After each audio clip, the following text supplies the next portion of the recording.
The stars were quiet, cold, empty. That's how the Galactic Imperium liked it: order, control, no surprises. For over 300 years, they ruled the stars with iron fleets and silent fear. No one dared rise against them. No one could. Then came the little ship. It wasn't big, not even close to a warship, just a gray, boxy thing with scratched paint and flickering engine lights. It floated near the edge of known space where the Imperium's maps ended and the dark began. No weapons, no shields, no transponder code, just drifting. An Imperial patrol cruiser, the Iron Fang, found it. Captain Vexar, a tall, scaled commander with eyes like cracked glass, ordered it boarded. Probably scavengers, he muttered, or lost fools. His soldiers, armored in black and silver, cut through the hull with plasma torches. Inside, the air was stale but breathable. Lights flickered. The walls were plain metal, no fancy tech, no alien glyphs, just human, and there they were, 4 of them, sitting at a table. Drinking something hot from mugs, talking, laughing even. They didn't run, didn't scream, didn't raise weapons. One of them, a young man with messy black hair and grease on his sleeve, looked up and smiled. "Hey, you must be the rescue team. Took you long enough." Vexar's soldiers aimed their rifles. The humans didn't flinch. The woman standing near the back, tall, calm, arms crossed, said nothing. Just watched. Her name was Sue. She was the captain. The quiet kind. The kind who listens more than she talks. The girl with short hair and sharp eyes, Haywano smirked. "You guys always break in like this? No knock, no hello?" Rude.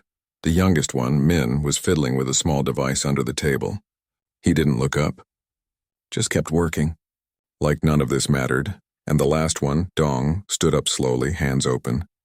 "We're not armed. Ship's power is at 12%. Life support's shaky.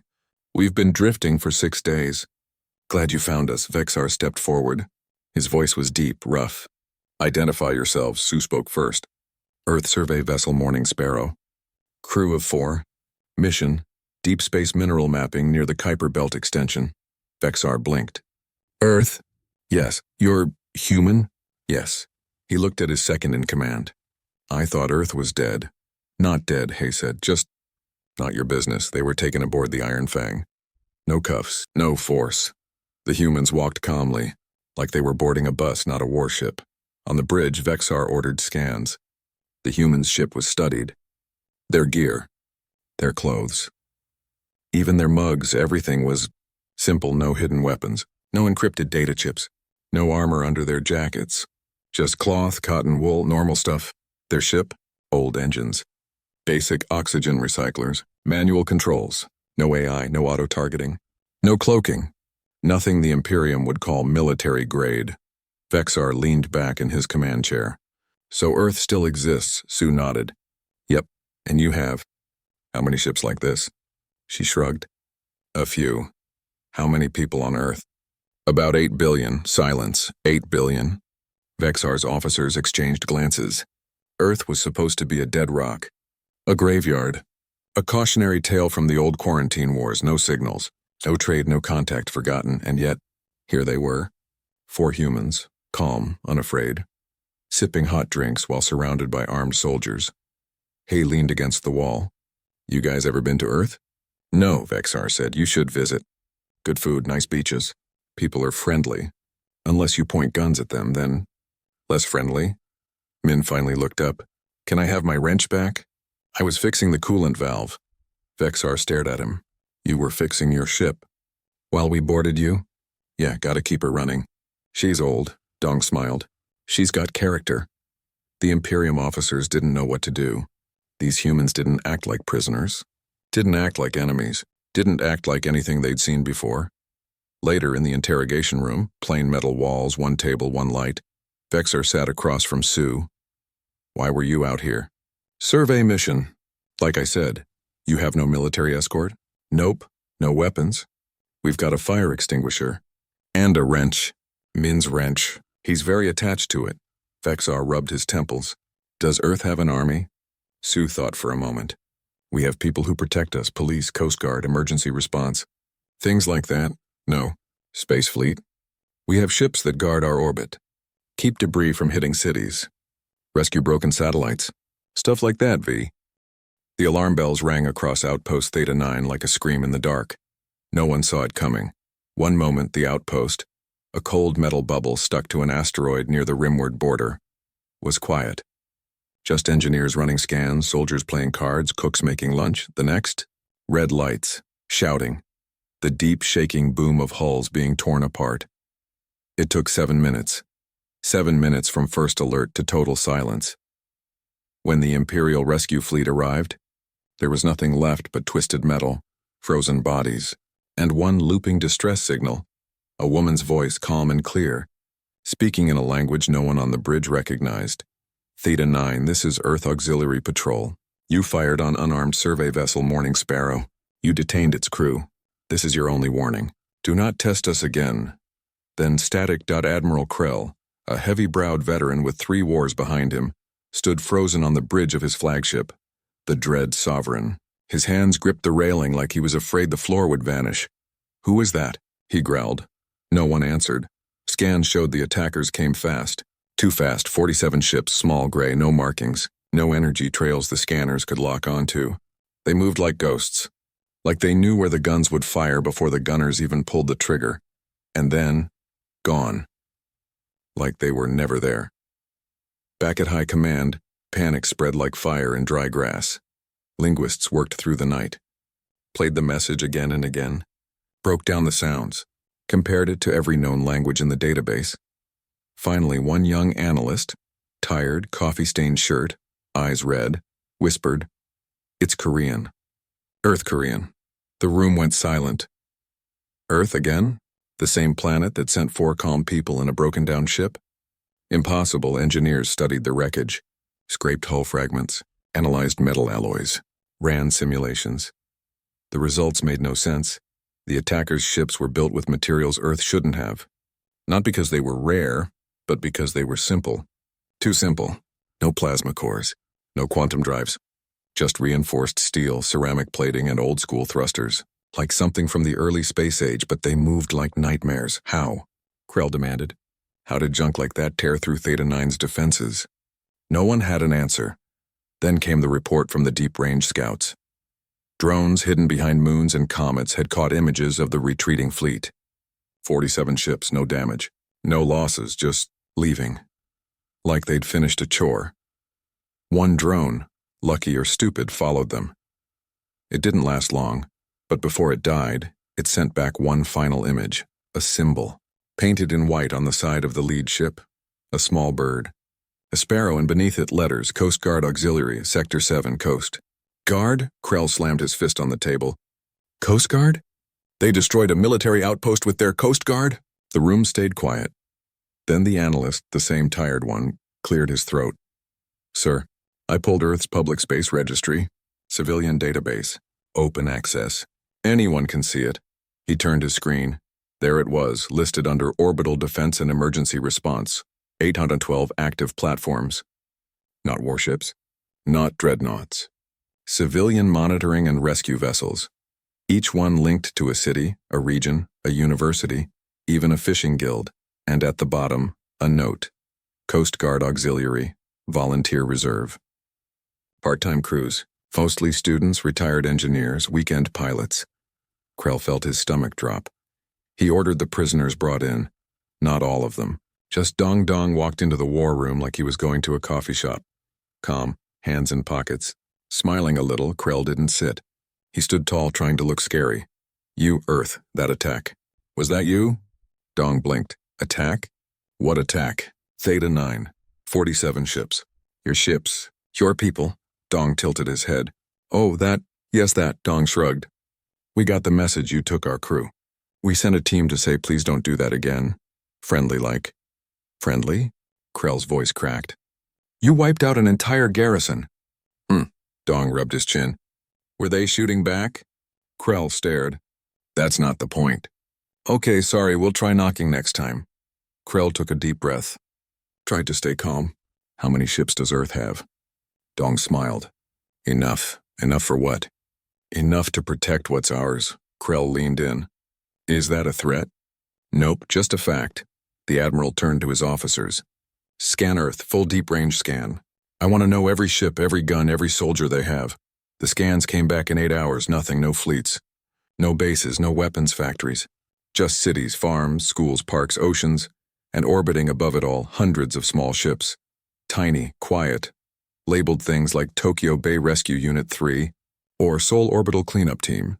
No weapons visible, no military tags, just normal people. Doing normal jobs. Krell didn't sleep that night. He kept thinking about Dong's smile. So calm, so sure. He kept thinking about the 47 ships, and then he thought of something worse. He called the analyst back. The Coast Guard. How many of them are there?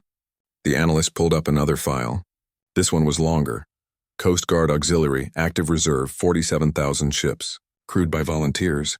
Training required every 6 months. Most are teachers, medics, mechanics, artists. Krell's mouth went dry. 47,000? Yes, sir. And that's just the Coast Guard? The analyst swallowed. Yes, sir, that's not even the real Navy. Krell sat down. Hard. What's the real Navy? The analyst scrolled. Earth Defense Fleet active duty. Full-time crews. Advanced ships, AI-assisted, deep space capable. Krell whispered, how many? Registered count 1,200 vessels. Not including reserves or black projects. Silence.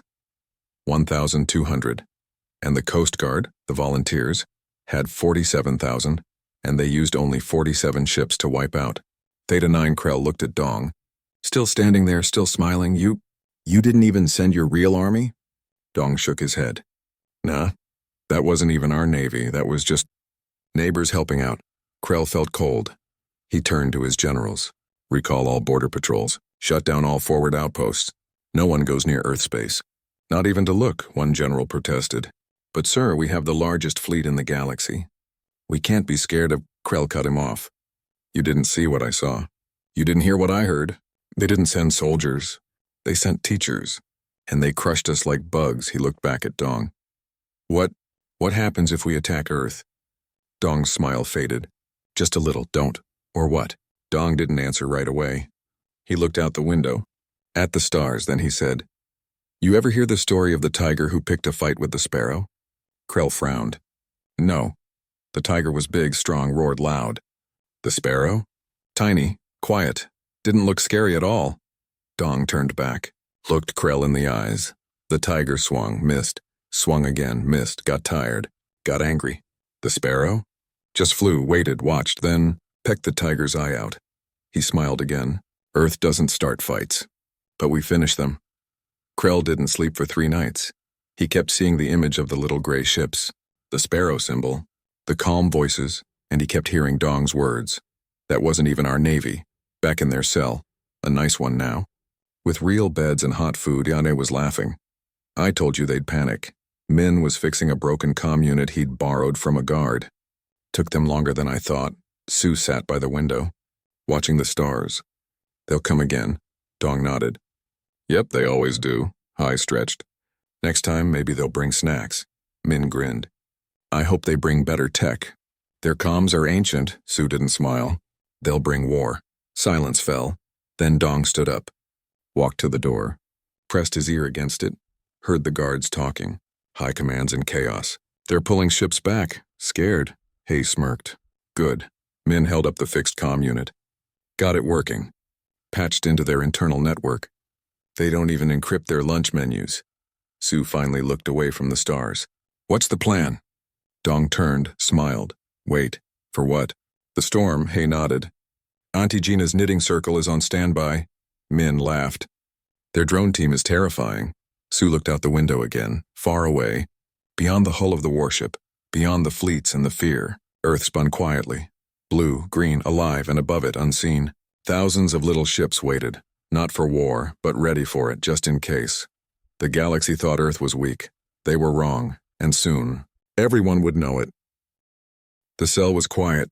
Too quiet, no alarms, no shouting guards, no boots stomping in the hallway. Just the soft hum of the ship's engine and the slow blink of a broken light above the door. Sue sat on her bunk, back straight, hands folded in her lap. She didn't move, didn't fidget, didn't speak. She just watched the door, like she was waiting for it to do something. Hay paced. Back and forth. 5 steps one way, turn, 5 steps back. She kicked the wall every 3rd turn. Not hard, just enough to make a sound, to remind herself she was still alive. They're gonna come back, she muttered. They always come back. Dong sat cross-legged on the floor, eyes closed, breathing slow, like he was napping, or meditating, or maybe just ignoring everything. Min, he was under the sink. Again, his fingers moved fast. Wires, chips, tiny tools he'd found in the guard's pockets. He didn't look up, didn't stop, just worked. Like the whole galaxy could explode and he'd still be fixing that one loose wire. They think we're scared, Hay said, kicking the wall again. Dong opened one eye. Are we? No. Then why kick the wall? Because it's fun. Min's voice came from under the sink.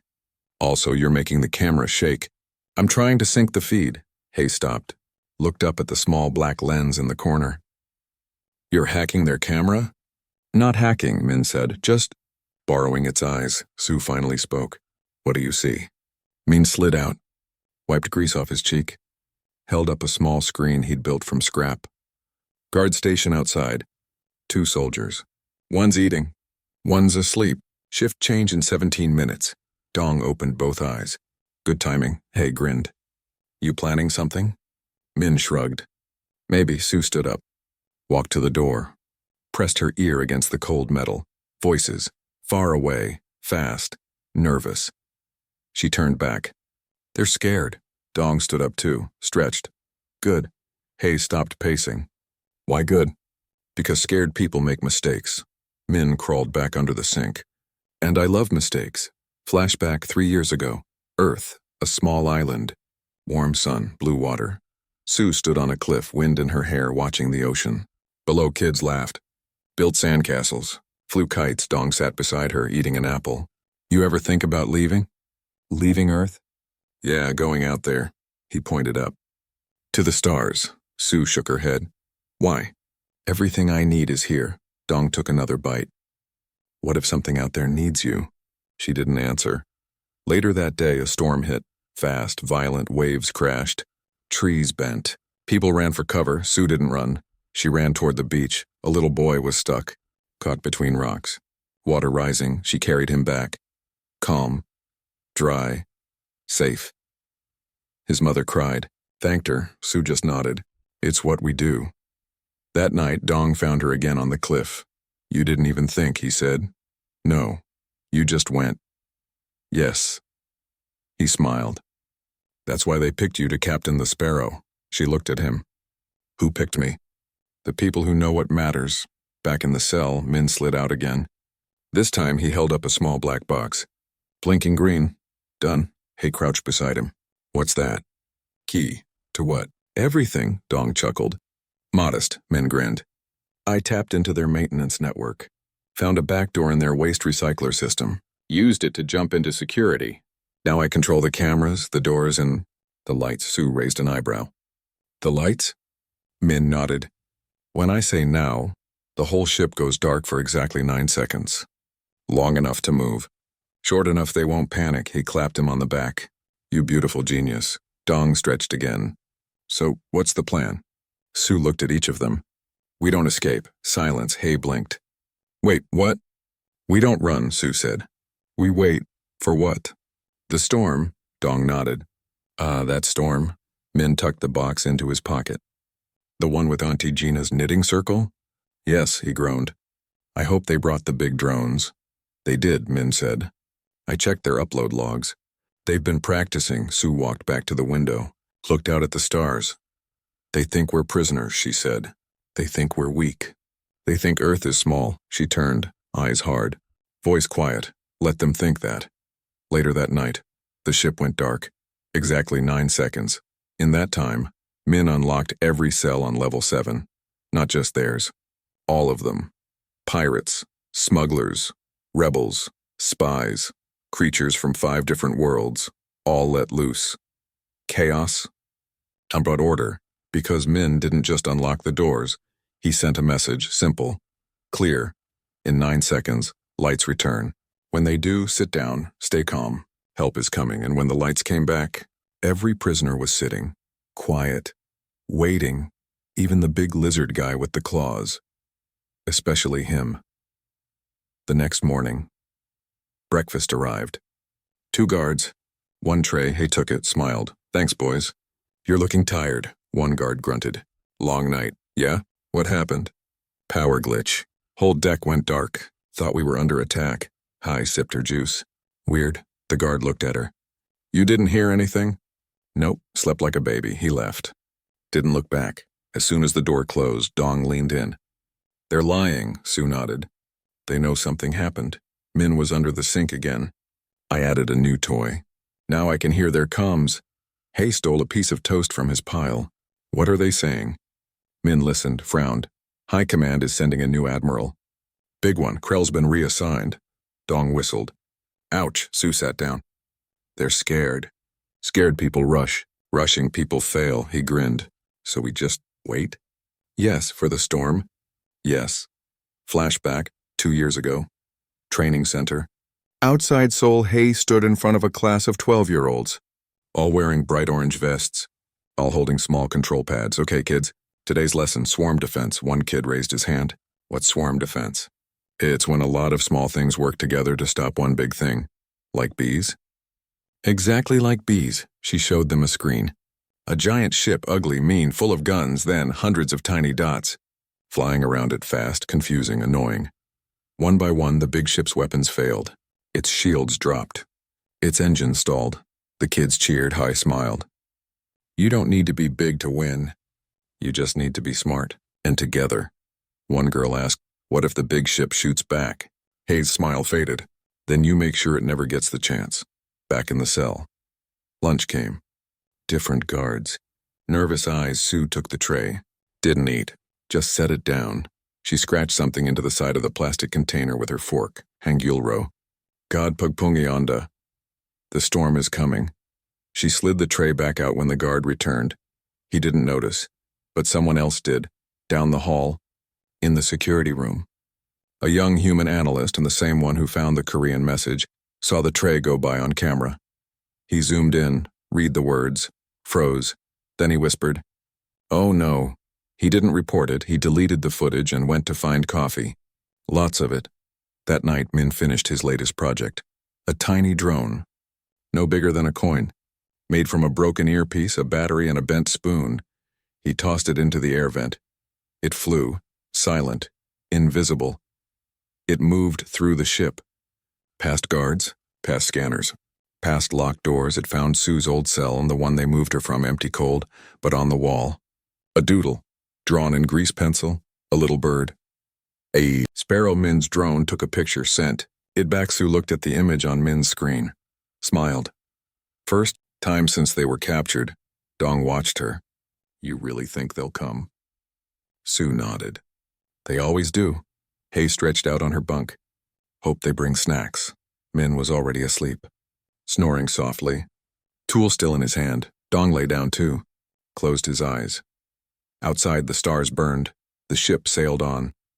The galaxy held its breath. And far away, unseen, unheard, the storm gathered. Not with fire, not with fury, but with quiet hands. Calm minds. And the kind of patience only humans seem to have. They didn't need to shout, they didn't need to threaten, they just waited because they knew. When the storm came, it wouldn't ask for permission, it wouldn't warn them, it would just arrive. And nothing in the galaxy would ever be the same again. Write part 4.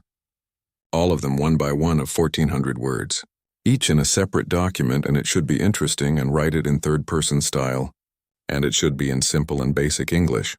Use simple and basic English and don't create more chapters, headings, or parts numbers in each part. Quen 3 Max Preview 3, 14 a.m. The storm came without warning. Not with thunder, not with lightning, not even with a message. It came in silence. One moment, the Iron Maw, the biggest warship in the Imperial fleet, floated calm in deep space surrounded by 6 escort cruisers. All shields up, all guns ready. The next, red lights, screaming alarms, and voices, real human voices, crackling over every comm channel on the ship. Attention Imperium vessels. You are in violation of Earth Emergency Defense Zone Gamma. Power down weapons. Shut off engines. Prepare to be boarded. No threats. No yelling, just instructions. Like a teacher telling kids to sit down, Admiral Krell, now demoted to tactical observer, stood on the bridge, face pale, hands shaking. It's them, he whispered. It's really them. The captain of the Iron Maw, a proud reptilian named Zorvac, barked orders. Shields to full! Target the nearest ship, fire! The gunners obeyed, lasers flashed. Missiles flew and hit. Nothing. The attacking ships, hundreds of them, maybe thousands, didn't fly in lines, didn't follow patterns, didn't stay still. They darted, twisted, slid sideways, dropped down, rose up, like leaves in a storm. No two moved the same way. No computer could predict them. No gunner could track them. And then, the swarm struck, not with giant bombs, not with planet-cracking beams, with small things, tiny drones, no bigger than birds, slipped through The storm came without warning, not with thunder, not with lightning, not even with a message. It came in silence. One moment, the Iron Maw, the biggest warship in the Imperial fleet, floated calm in deep space, surrounded by 6 escort cruisers. All shields up, all guns ready. The next, red lights, screaming alarms, and voices, like real human voices, crackling over every comm channel on the ship. Attention Imperium vessels. You are in violation of Earth Emergency Defense Zone Gamma. Power down weapons. Shut off engines. Prepare to be boarded. No threats. No yelling, just instructions. Like a teacher telling kids to sit down, Admiral Krell, now demoted to tactical observer, stood on the bridge, face pale, hands shaking. It's them, he whispered. It's really them. The captain of the Iron Maw, a proud reptilian named Zorvac, barked orders. Shields to full. Target the nearest ship, fire! The gunners obeyed, lasers flashed. Missiles flew and hit. Nothing. The attacking ships, and hundreds of them, maybe thousands, didn't fly in lines, didn't follow patterns, didn't stay still. They darted, twisted, slid sideways, dropped down, rose up, like leaves in a storm. No two moved the same way. No computer could predict them. No gunner could track them. And then, the swarm struck, not with giant bombs, not with planet-cracking beams, with small things, tiny drones, no bigger than bird, slipped through shield gaps, landed on hulls, stuck like bugs, then popped, not with explosions, with glue, thick, sticky, space-grade polymer glue. Guns jammed, sensor dishes gummed shut, engine vents clogged. One by one, the Imperial ships lost control, not destroyed, just stopped, like toys with dead batteries. Inside the cell, the lights flickered. Hay sat up. That's our cue. Min was already at the door, holding his little black box. Lights out in 3, 2. On the darkness, 9 seconds. In that time, Dong picked the lock on the cell door, not with tools, but with a hairpin Hay lost last week. Sue moved first. Quiet. Fast. Down the hall. Hay followed, grabbing a guard's dropped stun baton on the way. Min stayed behind for 3 seconds, plugged something into the wall, then ran. When the lights came back on, the cell was empty, and every door on level 7 was open. On the bridge of the Iron Maw, chaos ruled. Zorvac screamed into the comm. Where are they? Show yourselves, a voice answered. Female, calm, familiar. This is Captain Sue of Earth Defense Auxiliary. You have 10 seconds to power down, or we power you down. Zorvac turned. Who gave her a comm? No one answered.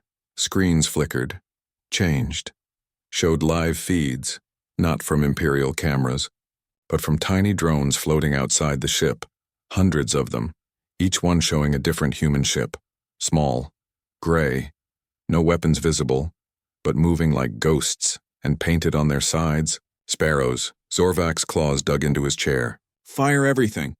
All guns, all missiles. All of it. The weapons officer pressed the button. Nothing happened. Sir, our weapons are... Stuck! Stuck! Glue, sir, everywhere. Zorvac stood up. Then ram them! The helmsman tried. Push the engines to full. The ship didn't move. Sir, engines are clogged. We're drifting. Zorvac turned to Krell. You met them. What do they want? Krell didn't look at him. He stared at the main screen. At Sue's face, calm, cold, certain. They don't want anything, Krell whispered. They're just here to teach us a lesson. In the hallway, Sue moved like shadow. No running. No shouting, just walking. Guards ran past her, screaming, panicking. She didn't stop them. Dong followed 3 steps behind, watching doors, watching vents, watching for traps, He took the left corridor. Stun baton humming. She found 2 guards trying to reboot a sealed door. She tapped. One on the shoulder. He turned. She smiled. Zapped. Him. The other one ran. She didn't chase. Him. Let him run. Let him spread. The fear. Min crawled through an air vent. Small. Tight. Dark. He didn't mind. He liked tight spaces. He followed the wires. The pipes. The hum of the ship's brain. He found it. The core. Junction. Big. Glowing. Full. Of blinking lights. He pulled a small chip from his pocket, smiled. Say hello to Auntie Gina. He plugged it in. The whole ship shuddered. Lights. It then came back. But now, every screen showed the same thing. A live feed. From Earth. A park. Kids playing. An old man feeding birds. A woman selling flowers. No soldiers. No guns, no war, just life. And beneath it, words in big white letters. This is what we protect. On the bridge, Zorvac watched the screen. His mouth hung open. This is a trick. Krell shook his head. No, it's the truth. Zorvac turned. What do you mean? They don't fight for power, or land, or money. They fight for that. He pointed at the screen. For normal days. For quiet mornings. For people who don't even know they're being protected. Zorvac snarled. Weakness. Krell looked at him. Sad. Tired. No, that's their strength. Sue reached the bridge door. It was locked, heavy, armored. She didn't knock, she didn't yell, she just wasted 10 seconds. Then the door slid open. Not because she opened it, because Min opened it. From inside. He waved from the control panel. Hey, Captain. Took you long enough. Sue walked in. Zorvac jumped up. You, how did you? Sue ignored him. Walked to the main screen, tapped it. The image of the park vanished, replaced by a map. The whole sector, filled with dots. Red dots. Imperial ships frozen, stuck, helpless. Blue dots, human ships. Thousands of them. Not just 47, not just 470.4700, and still more coming. Zorvac's voice cracked. How many more do you have? Sue didn't answer. A voice came over the comm. Female. Older. Warm. This is Auntie Gina. Knitting Circle drone team, reporting in. All targets gummed. No casualties. Tea break in 10? Sue smiled. Just a little. Then she turned to Zorvac. This is Tier 2 mobilization. Zorvac blinked. What? Tier 1 was the Coast Guard, 47 ships. Warning shot, she pointed at the map. This? Tier 2, teachers, librarians, retired pilots, students, people who bake cookies and fix bikes. Zorvac's legs gave out. He fell into his chair. Krell whispered, What? What's Tier 3? Sue looked at him. We don't like to talk about Tier 3. Hay walked in, dragging 2 stunned guards. Hey, we got snacks. She tossed a bag of chips onto the command table. Dong followed, holding 3 mugs of hot coffee. Who wants caffeine? Min jumped down from the console. I rerouted all your comms to Earth's public music channel. They're playing lullabies. Zorvac buried his face in his claws. Outside, the human ships didn't fire, didn't board, didn't demand surrender. They just waited, floating, silent, watching, like parents waiting for a child to apologize. Back on Earth. In a small apartment in Busan, an old woman, Auntie Gina, sat in her rocking chair, knitting needles clicking, on the screen in front of her, leave feed from the Iron Maw's bridge. She smiled, sipped her tea, turned to her friends, 5 other grandmothers, all wearing headsets, all controlling drone swarms with knitting pattern controllers. Okay, ladies. Phase 2. One of them, Auntie Mythos, grinned. Time for the glitter bombs? Gina nodded. Yes, let's make it pretty. On the Iron Maw, alarms blared again. New message. Warning, non-lethal aesthetic adjustment incoming in 5. 4, 3, Zorvac screamed. What does that mean? Sue sighed. It means you're about to get glittered. What? Too late. Outside. Tiny pods launched from the human ships, not weapons, not glue.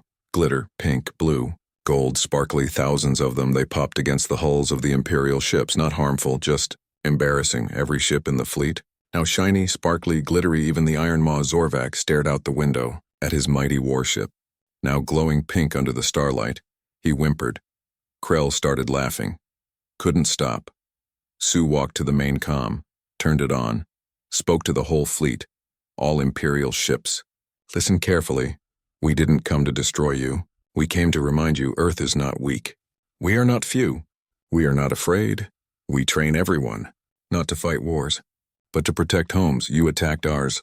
We responded proportionally. Next time, don't. She turned it off. Looked at Zorvak. Your ship will be released in 1 hour.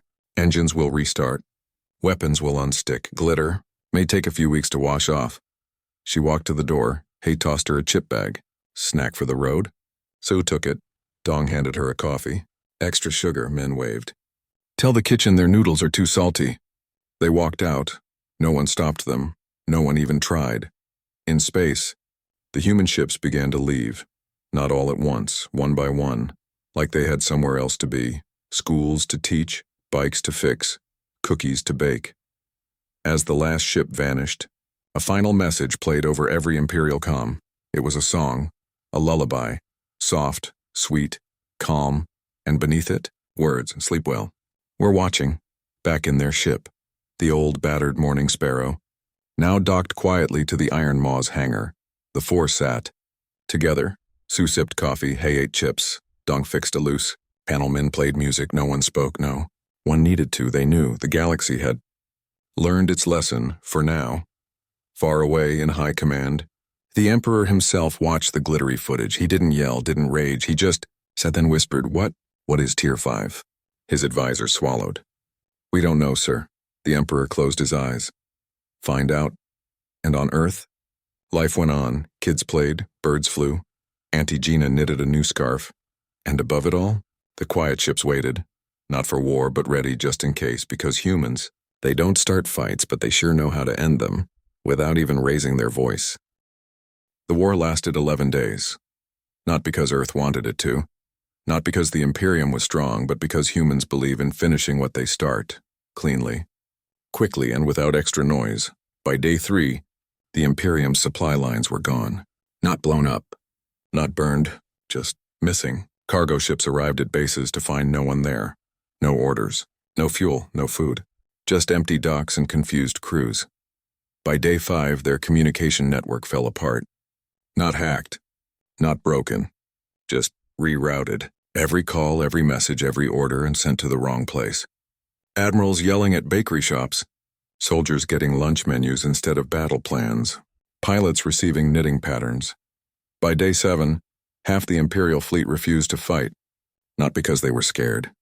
Because they were tired. Tired of losing. Tired of glitter. Tired of lullabies playing over their battle comms. By day 9, the Emperor himself sent a message. It was short, please stop, Earth. Didn't answer right away. They waited until day 11. Then they answered, with a meeting. Not on a warship, not on a battlefield, on a broken-down freighter named Morning Sparrow, the same ship the Imperium had laughed at now. It was the most important place in the galaxy. The meeting room was small. Just a table, 4 chairs, a coffee pot, and a window looking out at the stars. Sue sat on one side across from her, the High Chancellor of the Imperium, a tall, thin man with silver skin and tired eyes. He used to wear fancy robes. Now he wore a plain gray suit, no medals, no crown, just a man. He didn't speak first. Sue didn't either. They just sat, drank coffee, watched the stars. Finally, the Chancellor cleared his throat. Why didn't you destroy us? Sue set her cup down. Because we don't destroy. But you could have. Yes, then why not? She looked at him. What would that prove? He blinked. That you're stronger, she shook her head. Strength isn't about breaking things. It's about knowing when not to. He looked down. We thought Earth was weak. You weren't the first. We thought you had no army. We have something better. What? People who care. He didn't understand. She didn't expect him to. She reached into her pocket, pulled out a small data chip, plain, white, no logo, placed it on the table. Here. He stared at it. What is it? Our history. He frowned. Why give it to us? So you understand. Understand what? Why you lost. He picked it up, turned it in his fingers. And if we ignore it? If we come back? Sue stood up, looked out the window. Far away, tiny lights moved through space. Human ships, not warships. Just ships. Going home. Going to work. Going to school, she turned back. Next time, we won't send the Coast Guard, he swallowed. What will you send? She didn't answer. She didn't need to. He knew. He stood up, bowed, just a little. Then he left. Alone. No guards. No speeches. No fanfare, just a man carrying a chip. And a lesson. Back on the bridge of the Morning Sparrow, Hay was eating noodles. Think he'll read it? Dong was fixing the coffee machine, again. Hope so. I don't want to glitter his palace. Min was watching the scanners. Imperial fleet is pulling back. All ships returning to home space. No weapons powered. Sue walked in, took her seat, silence, then Hai grinned. So, we won? Sue nodded. Yep. No parade? Nope. No medals? Nope. He sighed. Lame, Min laughed. Auntie Gina says her knitting circle wants to throw a party. With cake, Dong perked up. What kind of cake? Strawberry. Sold, Sue smiled. Just a little. Then she looked at the stars. Quiet again. Far away on the Emperor's throne world, the Chancellor walked into the Great Hall. The Emperor sat alone. No guards, no advisors. Just him. He looked old. Tired. Smaller than before. The Chancellor bowed, then placed the chip on the table. The Emperor didn't touch it. Did they threaten us? No. Did they demand anything? No. Then, why give us this? The Chancellor looked at the chip. So we remember. Remember what? That Earth doesn't fight for land or power. Or fear, the Emperor whispered. Then what do they fight for? The Chancellor sat down. Slowly, they fight. So their people can live normal lives. So kids can go to school. So old women can knit. So no one has to be afraid. Silence. Then the Emperor reached for the chip, plugged it in. The screen lit up. Not with war. Not with weapons. Not with soldiers, with moments. A child learning to ride a bike, a couple holding hands in the rain, a man planting a tree, a woman singing to her. Baby, a classroom full of laughing. Students, a street market full of smells and shouts and colors. Hours of it. Days of it, years of it. The Emperor watched, didn't speak, didn't move. When it ended, he sat back, eyes wet, voice soft. What is Tier 5? The Chancellor shook his head. I don't know. The Emperor looked at the screen again. At the last image, a sparrow flying over a quiet ocean at sunrise, he whispered, I hope we never find out. Back on Earth. The Morning Sparrow landed softly at Spaceport 7 near the coast. No crowd. No cameras. No speeches. Just 4 tired people walking down the ramp. Sue carried a bag. Hay carried snacks. Dong carried coffee. Min carried a box of tools. They walked to the parking lot, found their old van, the one with the dents and the squeaky door. Dong drove. He put her feet on the dash. Min fell asleep in the back. Sue looked out the window. Green fields, blue sky. Kids waving from a school bus. Normal, quiet. Perfect. They stopped at a roadside stand, bought peaches, ate them with their fingers, juice running down their chins, laughing. That night, they sat on the beach, fire crackling, stars above. No ships, no alarms. No war, just waves, wind, and silence. He threw a stick into the fire. Think they'll come back? Dong shrugged. Maybe. Min, half asleep, mumbled. Auntie Gina says her circle is ready. Sue didn't answer right away. She watched the sparks fly up. Mix with the stars, then she said, let them come. Hay grinned. With glitter? With whatever it takes, Dong smiled. I'll bring extra coffee. Min snored. They sat there, quiet, happy, home. Far away in the deep black of space, the galaxy held its breath. The Imperium rebuilt, repaired, relearned. They washed the glitter off their ships. They stopped calling Earth primitive. They started calling it the Quiet Storm. No one knew what Tier 3 was. No one dared ask about Tier 5. But everyone remembered the sparrows, and the calm voices, and the way Earth didn't shout, but still made the whole galaxy listen. On Earth, life went on. Kids went to school. Teachers taught math. Farmers grew rice. Fishermen sailed at dawn. Old women knitted sweaters. And sometimes, drone control patterns. Students studied stars, and sometimes, how to gum up enemy engines with space glue. No one wore uniforms, no one marched in parades, but everyone trained, not for war, for peace, to protect it, to keep it. Because peace, it doesn't protect itself, it needs people. Calm people, smart people, brave people, people like So Dong Hype Min, people like Auntie Gina, people like you. The galaxy thought Earth was weak. They were wrong. Earth doesn't roar, it doesn't stomp, it doesn't burn worlds or crush empires, it just waits, watches, and when someone forgets, it reminds them, gently, firmly, glitteringly. And then it goes back to sleep, back to peaches, back to coffee, back to quiet mornings and laughing kids and knitting grandmothers. Because that's worth protecting. And no one, not emperors, not admirals, not giant warships, and will ever take it away. Not while Earth still breathes, not while sparrows still fly, and not while humans still care. The stars are quiet again, but now, they're quiet, respectfully.